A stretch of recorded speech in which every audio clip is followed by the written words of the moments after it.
కవితనై భార్యనై భర్తనై కవినై కవితనై భార్యనై భర్తనై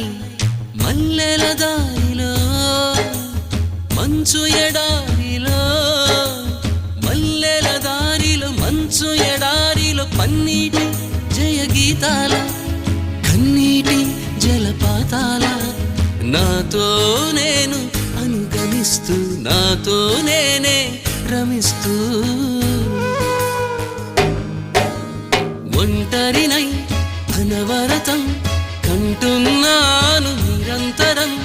కలల్ని కథల్ని మాటల్ని పాటల్ని రంగుల్ని రంగవల్లుల్ని కావ్య కన్యల్ని ఆడపిల్లల్ని జగమంత కుటుంబం నాది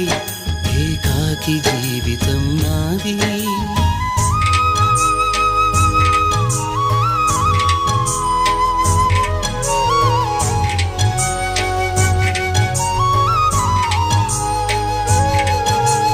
మింటికి కంటిని నేనై కంటను మంటను నేనై మింటికి కంటిని